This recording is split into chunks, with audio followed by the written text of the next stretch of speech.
오늘 우리에게 주시는 하나님의 말씀은 역대상 29장 11절부터 13절까지의 말씀입니다. 말씀을 제가 봉독하겠습니다. 여호와여, 위대하심과 권능과 영광과 승리와 위엄이 다 주께 속하였사오니 천지에 있는 것이 다 주의 것이로소이다. 여호와여, 주권도 주께 속하였사오니 주는 높으사 만물의 머리이심이니이다. 부와 귀가 주께로 말미암고 또 주는 만물의 주제가 되사 손에 권세와 능력이 있사오니 모든 사람을 크게 하심과 강하게 하심이 주의 손에 있나이다. 우리 하나님이여, 이제 우리가 주께 감사하오며 주의 영화로운 이름을 찬양하나이다. 아멘. 인간은 유한한 존재입니다. 아는 것도 한계가 있고 할 수 있는 것도 한계가 있죠. 인간이 지식이 많아지고 능력이 과거에 비해 많아졌다고 하지만 여전히 대자연의 신비와 힘 앞에서는 한낱 아무것도 할 수 없는 연약한 존재이지요. 그런데 우리 하나님은 이 눈에 보이는 자연을 넘어서 온 우주적으로 완전하신 분이십니다. 모든 걸 아시고 모든 걸 행하실 수 있는, 즉 전지전능하신 분이시죠. 그리고 하나님은 모든 것을 아시고 모든 것을 행하실 수 있는 분이시기 때문에 절대 주권까지 갖고 계십니다. 그분의 계획과 마음이 있다면 모든 것을 하실 수 있는 절대 주권, 그것을 하나님이 갖고 계시다라는 겁니다. 토기장이들은 토기와 도자기를 만들죠. 자신의 시간과 노력을 다해 만듭니다. 그런데 본인의 작품이 마음에 들지 않으면 스스로 그 작품을 깨기도 합니다. 자신의 생각과 계획에 따라 이것을 사용할지를 이 토기장이가 전적으로 갖고 있지요. 자신이 만든 것이기에 이 그릇에 대한 주권을 오롯이 토기장이가 갖고 있는 것입니다. 그런데 그것을 본 다른 자가, 직접 만들지 않은 자가 그 작품을 던진다라고 한다면 그에게 그런 권리가 있을까요? 당연히 없습니다. 자신이 만든 것이 아니기에 그것을 함부로 좌지우지할 수 있는 그 권리가 없다라는 것입니다. 또한 만들어진 그릇이 스스로가 마음에 들지 않는다고 해서, 컵이 되고 싶었는데 접시가 되었다고 해서 자신을 스스로 버릴 수 있을까요? 그건 역시도 그럴 수 없습니다. 만든 자의 용도, 계획, 생각을 뛰어넘을 주권이 그 그릇에게 없기 때문입니다. 인간 역시도 마찬가지입니다. 인간은 하나님이 만드신 피조물입니다. 그리고 이 모든 세계를 지으시고 다스리시는 분이시기도 하죠. 그렇기에 우리는 하나님을 뛰어넘을 수도, 월권할 수도, 무시할 수도 없습니다. 왜 하나님이 움직이시냐고, 혹은 왜 하나님이 가만히 계시냐고 따지고 말할 수 없는 절대 주권을 가진 분이 바로 하나님이십니다. 그런데 인간은 이 하나님의 절대 주권, 전지전능을 인정하지 않습니다. 믿지 않는 자들은 당연히 불신앙으로 도전하며, 믿는 자들까지도 의심으로 이 전지전능하신 하나님을 시험하곤 합니다.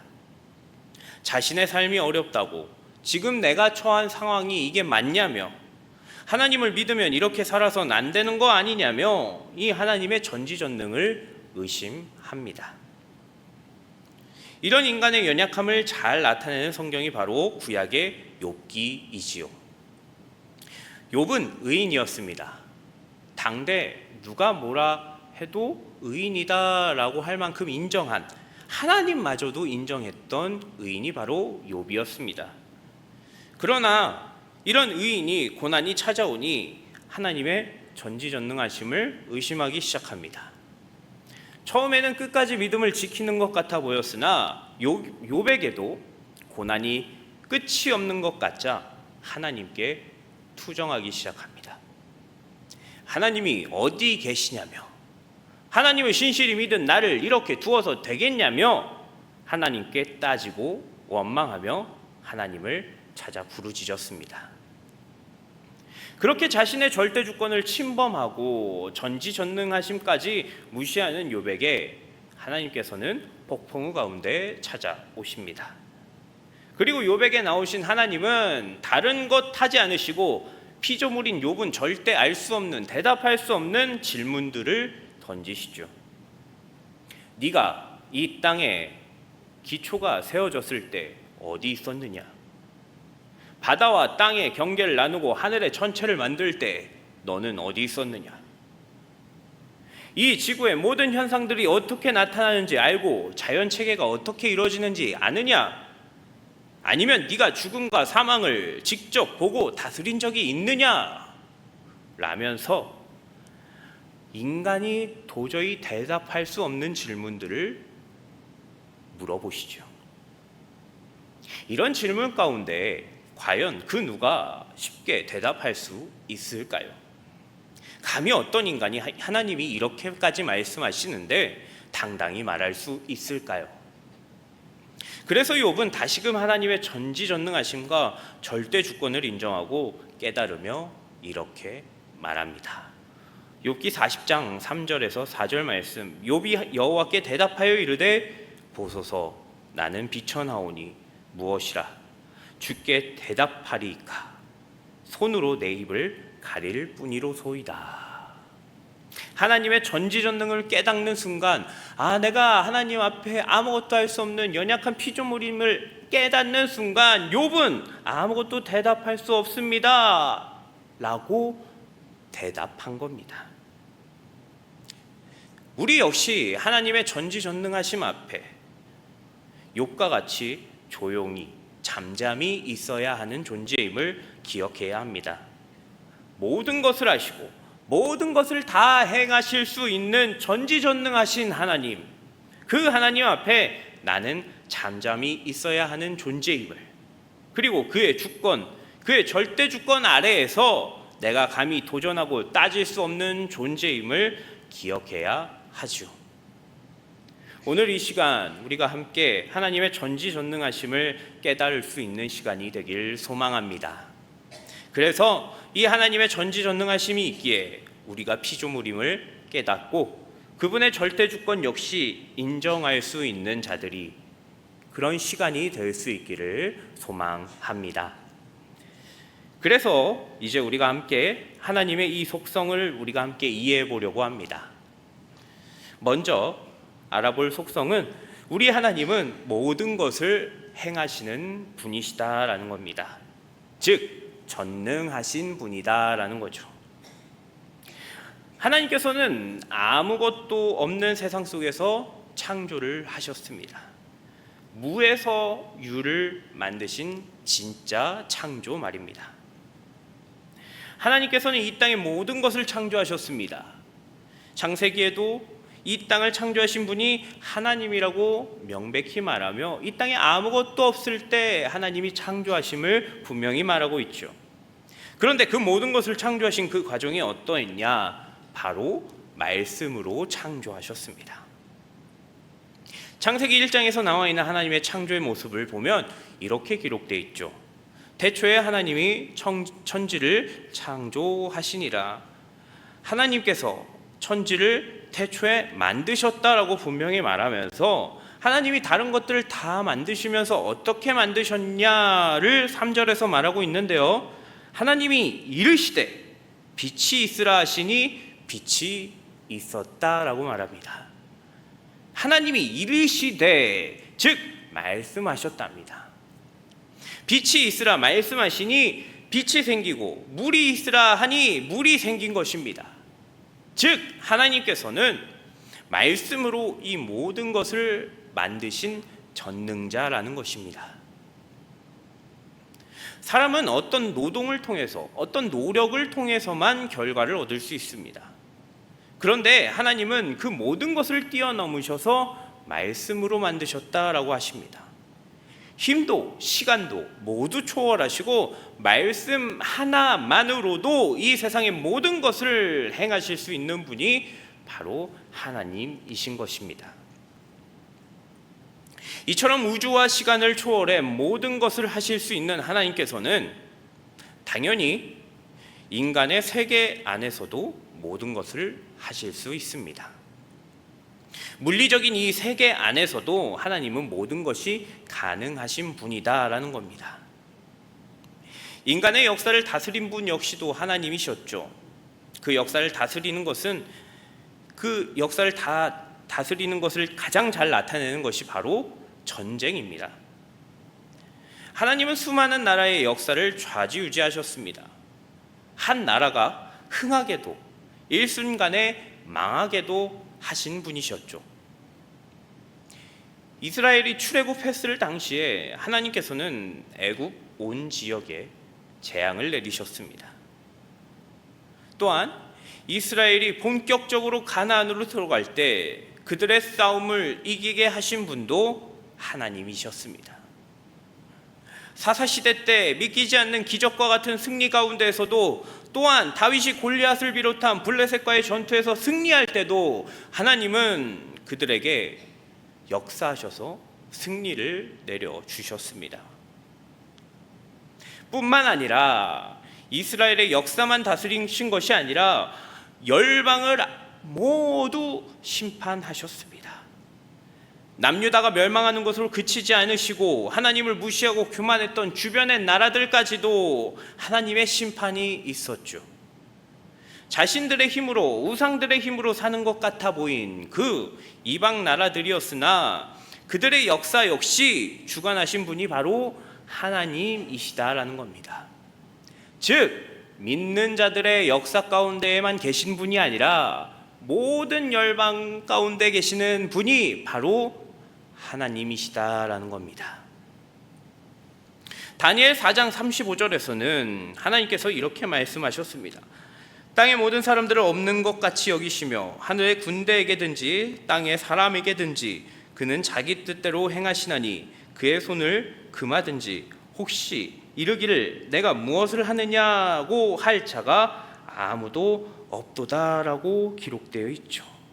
즉 전능하신 하나님께서는 인간의 물리세계 역사 가운데에서도 임하시는 분이시며 그것에 대해 누가 왈가왈부할 수 있는 존재가 아님을 분명하게 말하고 있는 것입니다. 우리 인간들의 역사 가운데에서도 함께 하시며 일하시고 임하시는 분, 그분이 바로 전능하신 하나님이십니다. 사도 바울은 이런 하나님의 역사를 이렇게 고백하죠. 로마서 11장 36절입니다. 이는 만물이 주에게서 나오고 주로 말미암고 주에게로 돌아감이라. 그에게 영광이 세세에 있을지어다. 아멘. 모든 것이 하나님께로부터 나왔다고 고백하죠. 그리고 전능하신 하나님께서 우리의 인생에 함께 역사하신다라는 표현을 주로 말미암고 주에게로 돌아간다라고 말하고 있습니다.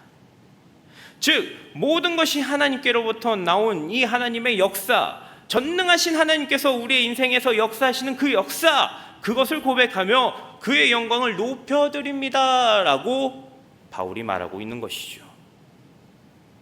전능하신 하나님을 알고 믿고 깨닫는 자는 이렇게 살아가는 것입니다. 하나님께서 우리와 함께 하시며 우리 가운데 모든 것들을 행하시는 그분이시기에 우리는 피조물인 우리는 하나님께 영광 올려드립니다. 우리 하나님은 이 세상의 모든 것을 행하실 전능자 엘샤다이의 하나님이십니다. 하나님의 능력이 우리는 셀 수 없이 뛰어나다는 사실을 바울과 같이 인정하고 고백하는 자들이 되시길, 그리고 그 전능하신 하나님께서 우리의 아버지가 되신다라는 사실을 기억하며 살아갈 수 있는 자들이 되길 소망합니다. 두 번째로 하나님은 어떤 분이시냐? 바로 모든 것을 아시는 분이시다라는 겁니다. 즉 전지하신 분이다라는 것이죠. 하나님께서는 모르시는 것이 하나도 없으신 분이십니다. 세상의 지식과 지혜, 학문의 개념을 뛰어넘어 이 사회의 흐름과 모든 진리를 알고 계심은 물론 심지어는 우리의 모든 인간의 마음까지도 모두 알고 감찰하시는 분이 바로 우리 하나님이십니다. 공학자가 기계를 하나 만들면 그 기계에 대해 빠삭하게 압니다. 자신이 만들었기에 자신이 어떤 부품을 넣었는지 어떤 과정으로 만들었는지 잘 알기 때문이죠. 마찬가지입니다. 하나님께서도 이 땅을 창조하시고 모든 세계를 만드셨기에 우리의 모든 것들을 다 알고 계신다라는 거죠. 요한일서 3장 20절 하반절은 이렇게 하나님을 고백하고 있습니다. 하나님은 우리 마음보다 크시고 모든 것을 아신다라고요. 하나님은 우리 마음보다도 크시고 모든 것을 다 아시는 분이라는 것입니다. 그런데 이런 인간이 마음대로 하나님의 마음을 예단하려고 합니다. 모든 것을 아시는 그분, 전지하신 하나님이신데 그분 가운데 하나님의 마음을 예단하려고 하죠. 하나님께서 다 알고 때와 시기를 맞춰 기다리고 있는데 인간이 그 연약한 지혜를 가지고 연약한 지식을 가지고 조바심을 갖고 하나님을 원망합니다. 이스라엘 민족은 포로기 시기 때 나라를 모두 잃었죠. 북이스라엘과 남유다 모두 아수르와 바벨론에 의해 멸망되었습니다. 그런데 그 멸망의 순간에 그 사람들의 마음이 어떠했을까요? 당연히 원통하고 힘들었을 것입니다. 자신이 살던 나라와 터전, 그리고 내가 가진 모든 것들을 다 빼앗기고 잃어버리는 그 상황 가운데 있었는데 그 마음이 얼마나 어려웠겠습니까? 그런데 하나님 앞에서 그들이 원망합니다. 하나님이 너무하시다며 하나님께서 어찌 이러실 수 있냐며 말이죠.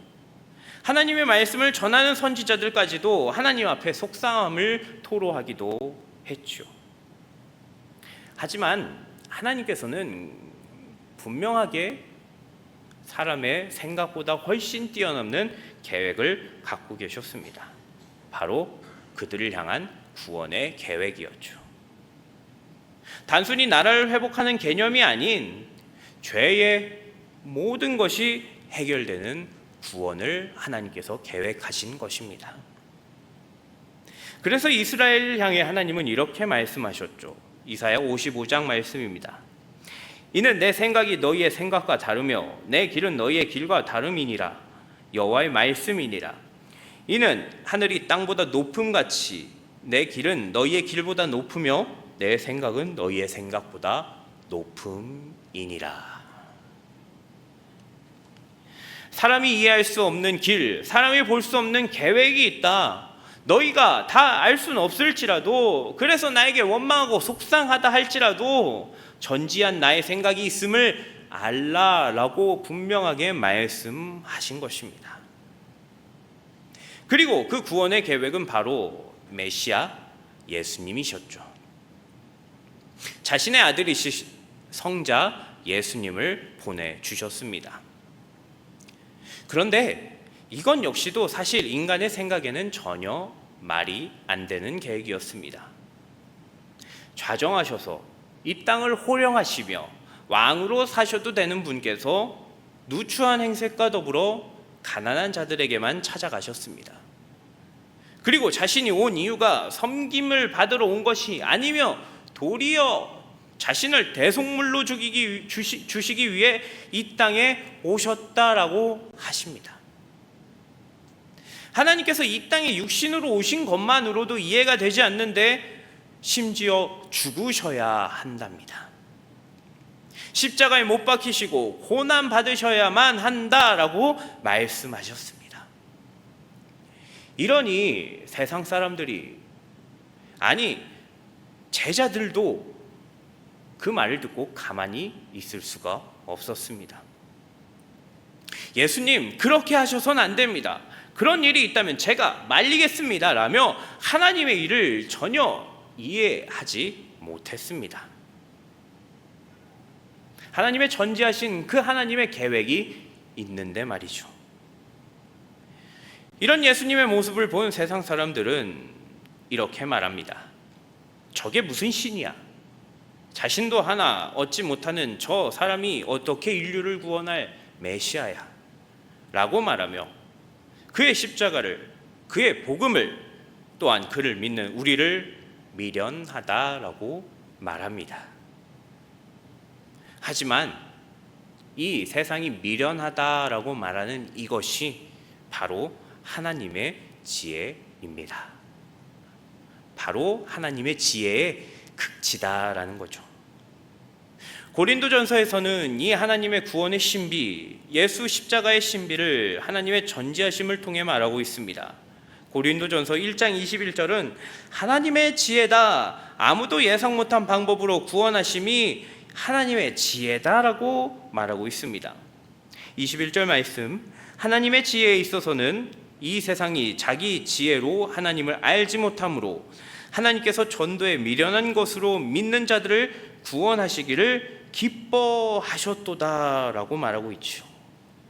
하나님의 지혜가 있어서 미련한 것으로 구원을 예비하셨는데 하나님의 지혜를 이 세상이 알지 못한대요.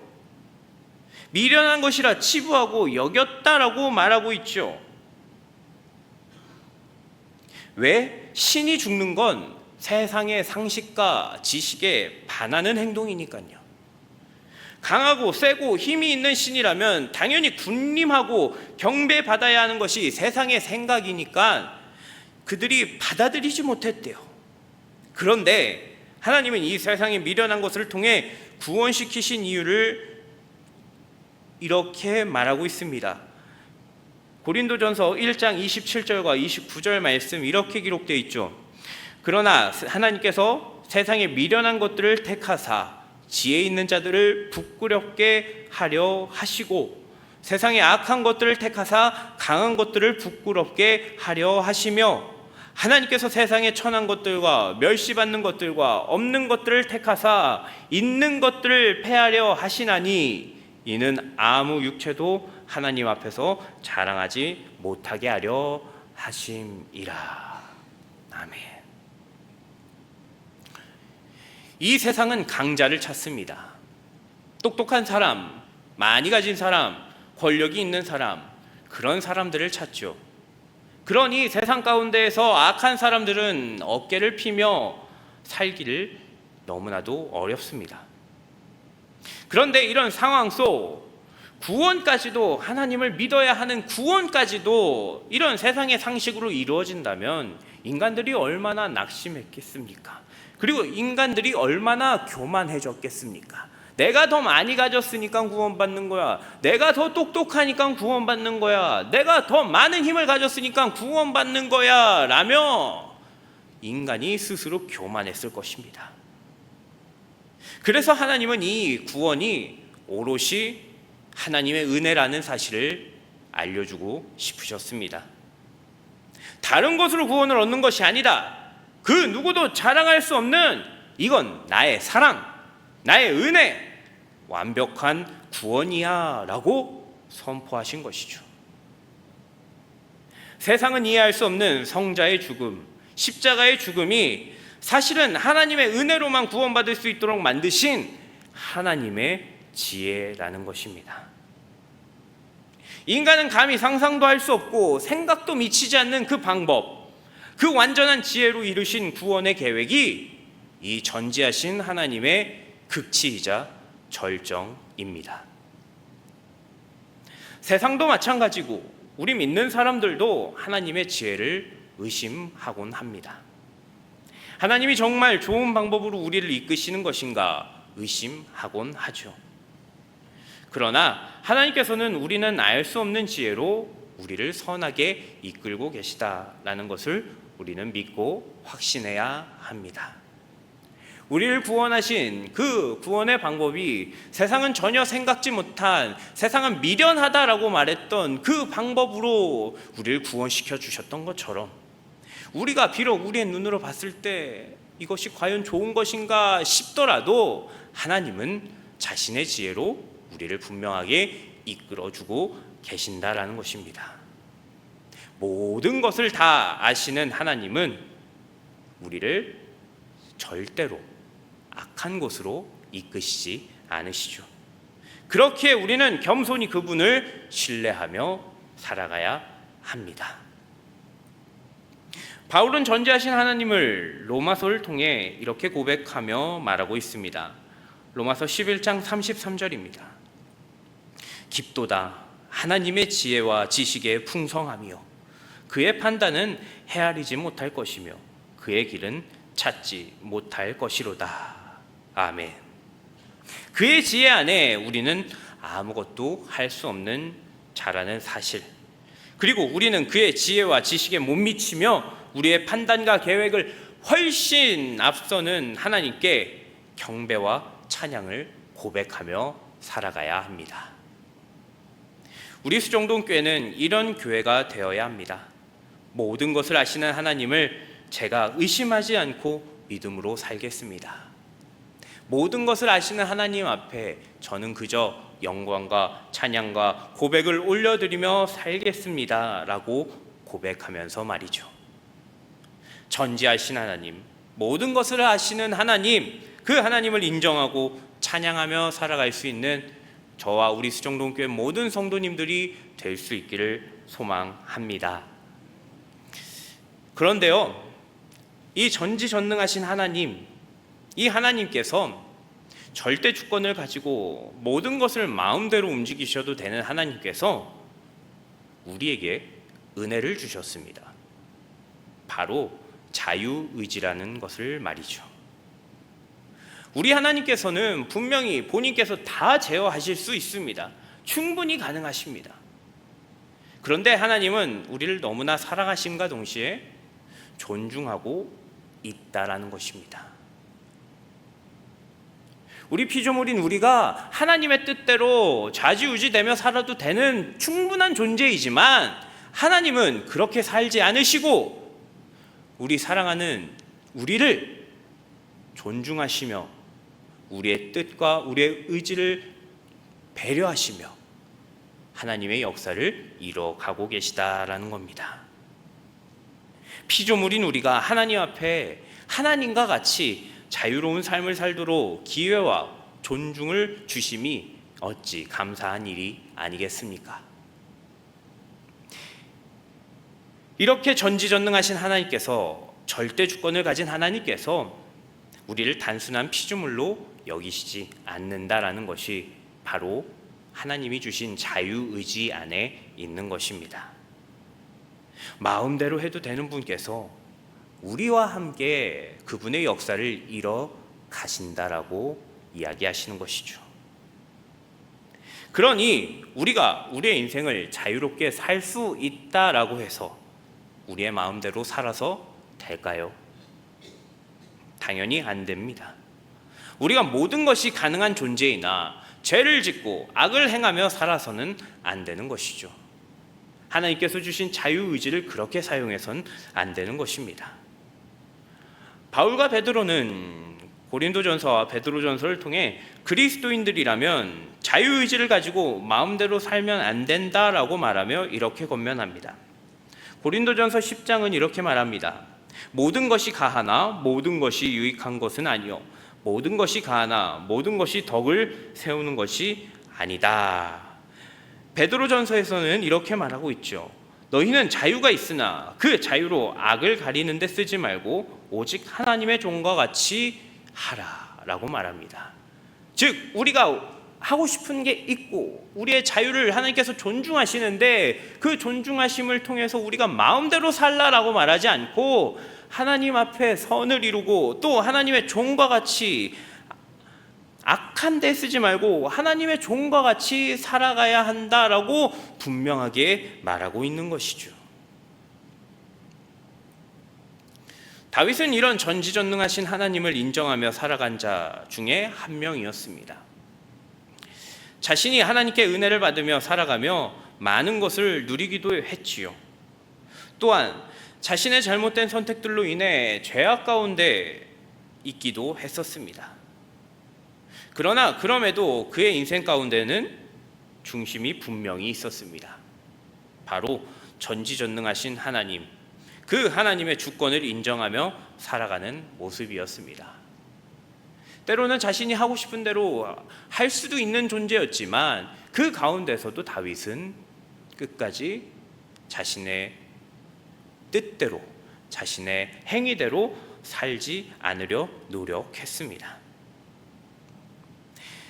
오늘 함께 읽은 본문인 역대상 29장은 사실 성전 건축이라는 사명을 솔로몬에게 이양하면서 쓰여진 구절이었습니다.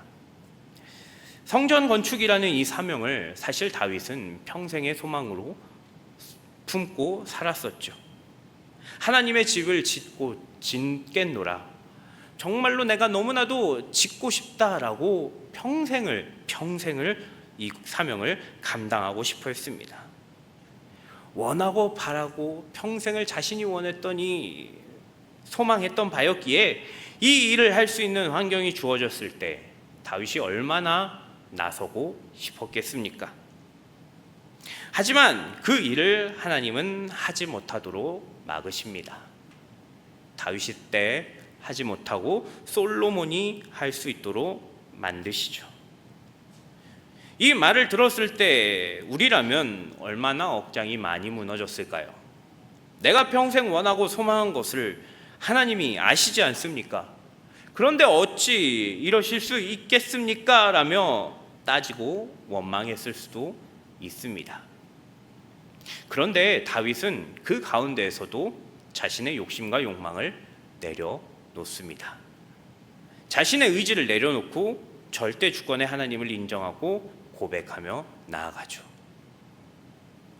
역대상 29장 11절부터 13절은 그가 하나님 앞에 고백하는 모습이 나와 있는 것입니다. 이 구절이 조금 길긴 하지만 우리가 함께 다윗의 마음을 가지고 함께 읽어봤으면 좋겠습니다. 함께 합독해 보도록 하겠습니다. 시작. 여호와여, 위대하심과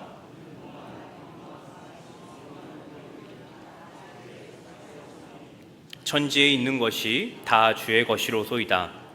여호와여, 주권도 주께 속하였사오니 주는 높으사 만물의 머리이심이니이다. 부와 귀가 주께로 말미암고 또 주는 만물의 주제가 되사 손에 권세와 능력이 있사오니 모든 사람을 크게 하심과 강하게 하심이 주의 손에 있나이다. 우리 하나님이여, 이제 우리가 주께 감사하오며 주의 영화로운 이름을 찬양하나이다. 아멘. 비록 하나님이 우리에게 많은 것을 허락하셨으나 그럼에도 결정적인 하나님의 주권에는 인정했던 다윗, 하나님의 전지전능하심을 알고 있었기에, 그의 절대 주권이 있음을 인정했기에 그는 이렇게 고백할 수 있었던 것입니다.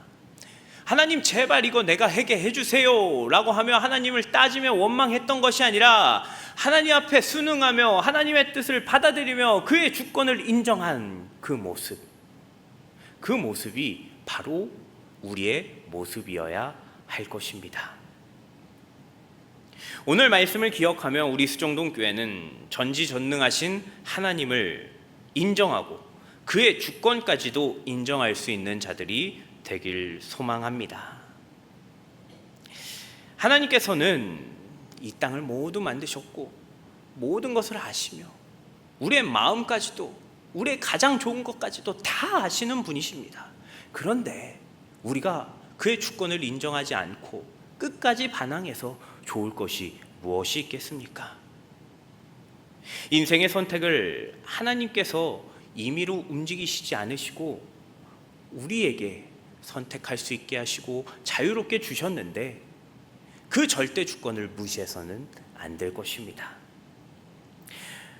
우리 사랑하는 수정동교회 성도님들, 오늘 함께 전지전능하신 하나님을 고백했습니다. 또 전지전능하신 하나님이 어떤 분이신지를 우리가 알았습니다.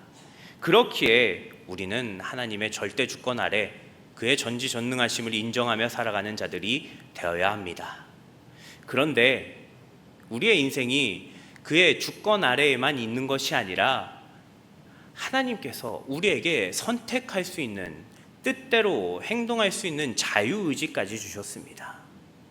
분명히 자신께서 다 모든 것을 하셔도 됨에도 불구하고 임의로 움직이시지 않고 우리를 자신의 뜻대로 끌고 가시는 것이 아니라 이 모든 역사를 우리의 자유의지를 통해서 이끌어 가시겠다라고 말씀하셨습니다.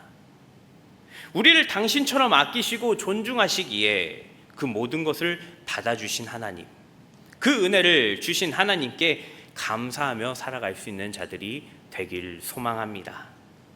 그리고 우리 역시 자유의지가 있다고 해서 마음대로 생활하는 것이 아니라 악을 행하고 내 멋대로 생활하고 내 자유대로 사는 것이 아니라 전지전능하신 하나님을 의지하고 절대 주권의 하나님을 인정하며 하나님께 감사와 찬송과 영광을 올려드리며 살아갈 수 있는 믿음의 백성들이 될 수 있기를 주님의 이름으로 간절히 축복합니다.